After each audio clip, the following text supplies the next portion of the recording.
Hi there, I'm Rebecca and a really warm welcome back to my channel PumpkinBecki. In this week's video we are looking at terrariums and how to plant them. Let's get started.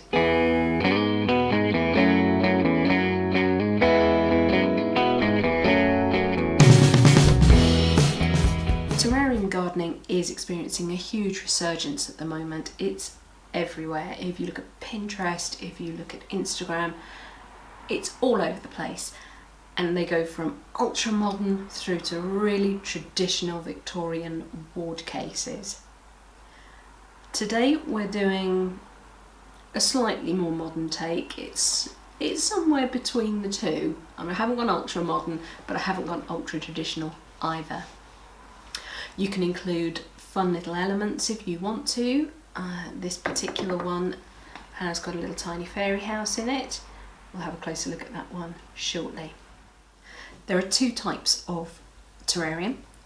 One is open and the other is closed.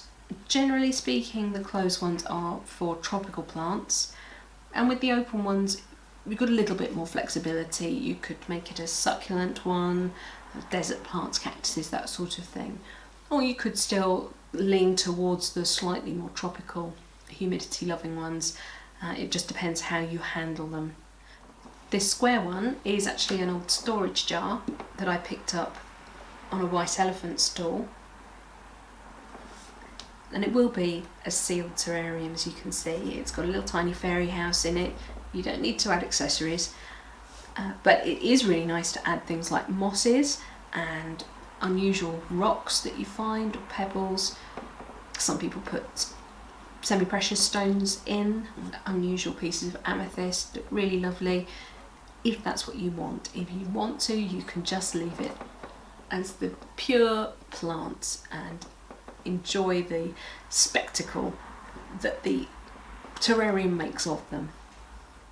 This is an example of an open terrarium. It is actually a very tall vase, but wow, it looks really smashing planted up. What you will notice is that there is a very distinct difference between these two. If you wanted a really controversial subject to talk about when it comes to gardening, then whether to put a drainage layer in your terrarium is one of those things. In the bottom of this one, you'll see I have put a layer of gravel.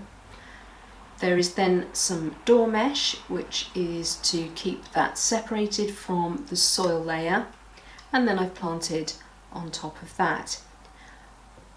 What this is though is a faux drainage layer.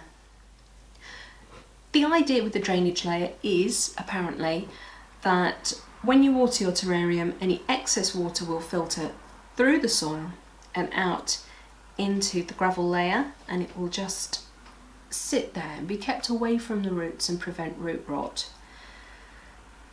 There is a new way of thinking which suggests that actually what happens is the compost acts like a sponge, and yes, the moisture goes through that sponge, but then it sits at the bottom until it is so completely saturated it can't hold anymore, and then it percolates through into the gravel layer. So what you're doing, instead of allowing the water to drain completely through and be held safe down in the gravel layer, you're actually keeping really damp soil much closer to the root mass, and that increases the chances of getting root rot or fungal problems. So what I'm going to demonstrate today is a faux gravel layer, a faux drainage layer, which sort of keeps the prettiness of the layering if that's what you really want, but it also gives us a little bit of extra soil to plant into, and it lets that soil go down into any moisture that is at the bottom. And remember, we are barely watering these. Sometimes when these are sealed, if they're really good, they can last for years without ever needing additional watering, because the ecosystem inside just keeps that water cycling. Initially it takes a little while to balance that ecosystem, but once it is balanced it should be absolutely fine, and actually it's detrimental to open the lid. This open terrarium example has no drainage layer at all at the bottom. It's just compost with a touch of activated charcoal. Again, there's debates about whether that's really of any horticultural use at all, but I'm sticking with that one. I won't throw too many babies out with the bathwater. By omitting the drainage layer, it actually means I get a greater depth of soil available for the roots to grow into, and that should make this even more sustainable. This is an open terrarium, so it will need a little bit more water than the closed one. Now we're going to go ahead and make another one. I bought this really rather spectacular open terrarium. See, it's got a completely open face here. It's called an irregular polygon, I think. So I am going to use a faux drainage layer with this one. We're going to use this mesh to help us create the faux drainage layer. It's sometimes called door screen mesh, carbon fibre mesh. It's basically a 2mm square mesh. I got this sheet, which I think was 1 metre by 1.2 metres, and it cost me about £6 or £7. I will double check that and put the details on the screen for you. So we need to decide how deep our faux layer is going to be. Now remember that this is the lip for our opening, so we don't want our soil level at the front to be coming up any higher than this, otherwise it's just going to fall out of the front. So our faux drainage layer is actually going to be quite shallow. So I need to know that my mesh is cut a touch larger than that diameter. The easiest way I found to do it is to sit your container on top of the mesh and just with normal scissors cut round.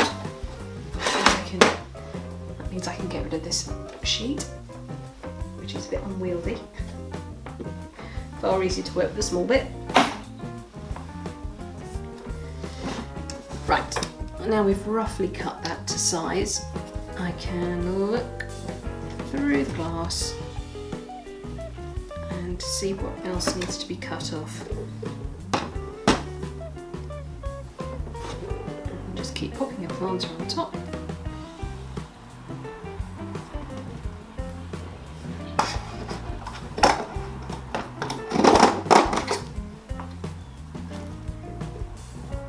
You won't really know how big it needs to be until you've got your stones in, so don't go too mad trying to cut it exactly to size. Next we need to polish the terrarium because we won't really get much of a chance to give it a proper clean once it's got stuff in it. So best to do it now while it's completely empty. What I'll actually do is I'm going to go and rinse this with some soapy water in the sink. Now I'm going to use my kitchen towel, which happens to be a microfiber towel. It's really good at getting glass clean and dry and smear free. We want to get as much moisture off and out of the terrarium as possible. This one's actually particularly smeary, and there's a very good reason for that. It is individually leaded pieces of glass, so they've been siliconed together, and silicone is very smeary. In this pot is some rinsed gravel, just normal pea shingle gravel that you get from the garden centre. This is what I'm going to use to create that faux drainage layer. Now do want to be careful when you're using glass containers and you're putting stone in. If you drop it in, then there's every chance you could crack the glass, so we're going to put it in.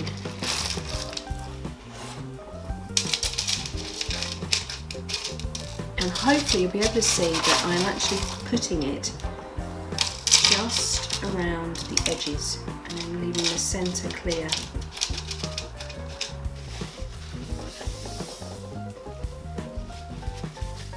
You'll see I haven't got a huge number of supplies here on the table with me, but kitchen roll is a really important one. Now we're going to try and fit the mesh. Just going to lay it on top of those stones and push it down onto the glass layer. What we want is for the mesh to still cover the stones on the top. If you cut it too tight, too narrow, then it will start to come in from the edge and the compost layer will start to fall over the top and mix into the gravel layer, and that's not what you want. Okay, I can hear you asking, why is your compost in a foil container? There's a really, really good reason for that. I have been sterilising it in my oven. So the way I sterilised the soil was I got a baking tray. I actually made a sealed parcel of tin foil for this, put in about maybe 3 inches thick of normal multi-purpose compost, and it was just damp. I put the oven on to 80 degrees centigrade, so just on, and I sealed up with a lid also of tin foil and put this in the oven for half an hour, and when it comes out it's warm. Some people say that it smells funny when you do it in the oven, but I didn't notice anything. So I have got 2 very handy tools here, a big spoon and a small spoon, and we're going to use those to get the compost into the terrarium. I have got a slightly easy option here. It's a very easy option because I've got really good access through this side opening here. If you're trying to do a traditional terrarium that's top fed, or maybe even a bottle garden, you're going to have to come up with some natty ideas to do that. Funnels work really well, that sort of thing. So my first scoop of compost has got to go right in the centre there, right in that void between all those pebbles around the outside. So through the door and straight down into that gap, and I'm just tamping it down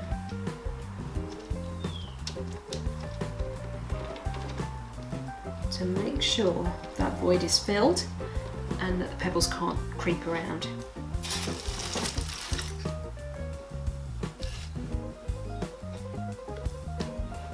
At this point, I'm going to add some activated charcoal. You really don't need much.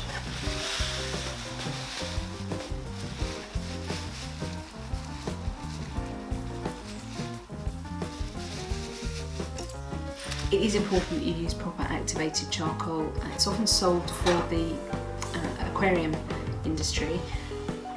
Don't try and break up charcoal briquettes from your barbecue. It's just cost hardly anything. Again, I will put a note as to how much this cost, and it was really easy to get hold of on the internet. It came ever so quickly. So we have our faux drainage layer, we have our mesh, and we have some compost, and we have some activated charcoal on top of that. The activated charcoal helps to keep the compost sweet and stops any nasty smells forming. Now I'm going to add more compost. And I want to think about how this is going to be landscaped, so I want it shallower at the front and I want it to slope up towards the back.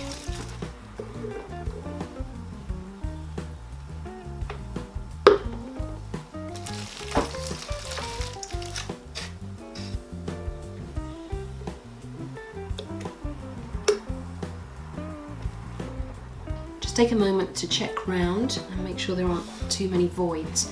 Now, what I have got here is some bent-nosed, very long tweezers, and these will allow me to go in and just apply a little bit of extra pressure to help the mesh come into contact with the gravel around the edges. You don't want it looking all voidy around the bottom. And you have the advantage of being able to use the point or the longer, flatter side. I've got this beautiful piece of flint which has a gorgeous crack in it, a really lovely sharp edge. There's a wonderful difference in textures and tones. I think it's going to look really beautiful in here. Just need to choose where to site it. I think actually I want it to be a little bit deeper at the back, so I'm going to get some more compost. Again, try not to compact the compost too much. You want it to be quite an open, fluffy texture. Okay, so hopefully you can see I'm creating quite a step here that I can sit my stone onto, and then it drops away down to the front.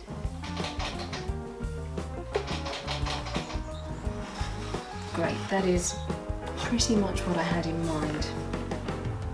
What I'm going to do now is pop some moss around it. And you could buy moss, but I'm really lucky in that I get these beautiful tussocks of moss forming in a couple of places, particularly between the block paving on my drive, but I also get it on the roof of my shed, my potting shed. When you're placing your moss, you do want to angle it so that you're not really seeing the undersurface of the moss, you're just seeing the compost and then the moss on top of it. And you can use your tweezers to help you angle it just right. You want to make sure the moss has come into really good contact with the soil.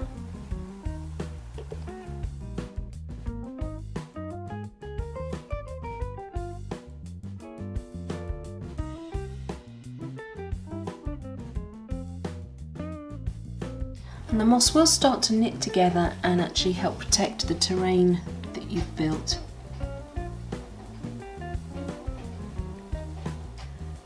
This is starting to come together, but it is looking a little bit stark at the moment. Now you can leave these just as moss gardens and they look absolutely stunning. The next thing I'm adding is this little Boston fern. It actually came out of Stompy's enclosure. He didn't really like it and it didn't really enjoy being under his lamps very much, so it got a bit frazzled.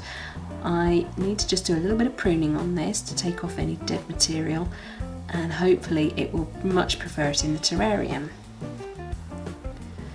I'm just scraping out a little place for this to sit.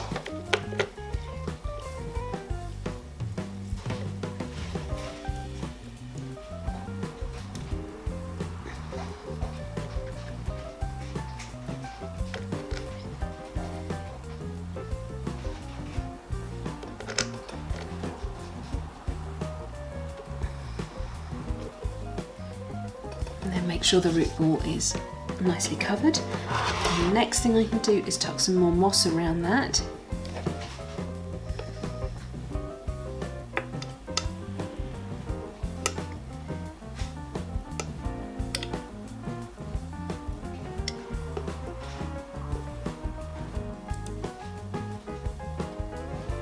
I bought this Fittonia for £2.50 and I've already managed to get 3 plants out of it, and then I've got what's left here in the pot.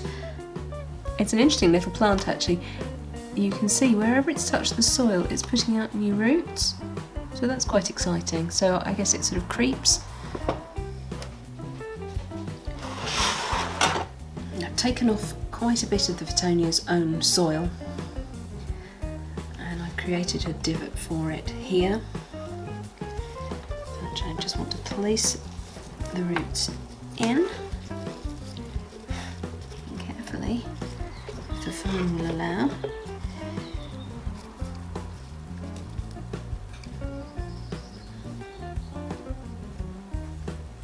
Tuck the Fittonia in. And I want to try and make sure that the root ball is covered.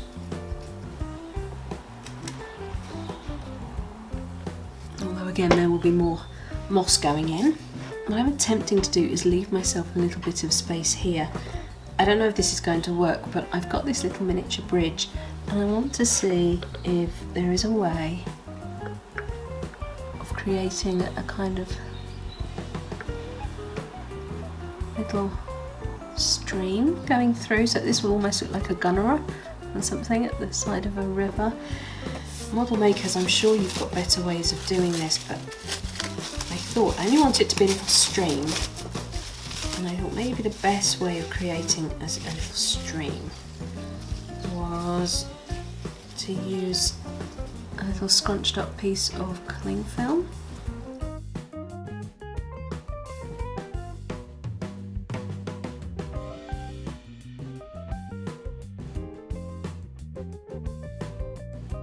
I'll just use my tweezers to help push it down. I have also got some pieces of slate and I can use those to look like river rocks.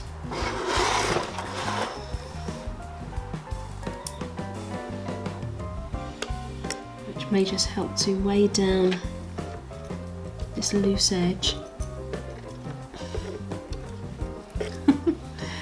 Wow, this is tricky. Don't be afraid to take things out and move them around and try something a little bit different. It's your garden, you can do whatever you like with it. Working with miniatures takes skill and patience. And I'm not suggesting I have either of those things. The most expensive part of this project was the terrarium itself, which came in at around £30–35, but it is really beautiful. The Fittonia, as I say, was £2.50, but I've managed to get 4 plants out of it. The Boston fern was also very little, and I managed to split it into 3 or 4 plants. The stones are all found, the lichen was found, the little stick was found, and I've hardly used any compost at all, and the moss was from my own garden. The little bridge obviously did cost me some money, but it was pennies from China, and I do think that would make a really special present for somebody. I was actually going to give it away, but I've decided not to. And I've just made a little pad of kitchen towel. I'm just going to go around and use it to A, smooth down the plants, but B, take off any little tiny bits of moss spore that's flown up onto the glass, or bits of compost that may have found their way up.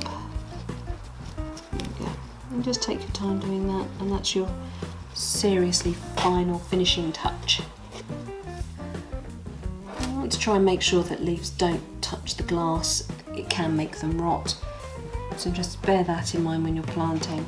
Here's a little closed terrarium again, exactly the same idea. This one I will have to leave the lid off for a few days and then start to see how it gets on with having its lid closed. It is holding quite a bit of moisture, and obviously as it's a closed terrarium it will continue to hold that moisture, so we need to let the worst of it escape. And then a final look here at the open terrarium, which is in a vase. Again, exactly the same plants, some lichen covered twig, some stones. I do have one final thing to add to this terrarium. My friend Tom 3D printed this little deer for me, just in black PLA material, and I painted it in acrylics, and it is going to sit quite happily in my terrarium.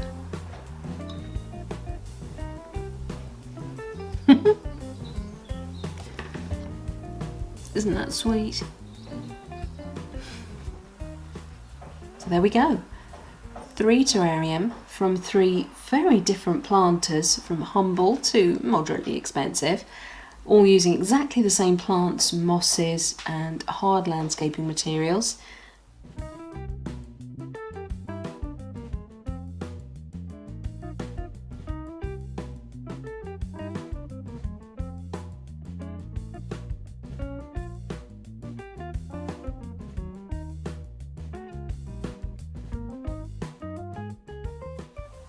These will be perfect for low to medium light level situations, maybe a bathroom, so somewhere out of indirect sunlight. They certainly shouldn't need feeding for quite some time, and then it would be very dilute liquid fertiliser. Right, that's it for this week's video. Thank you so much for watching. Please remember to rate, share and subscribe to me here on YouTube. And until next time, bye!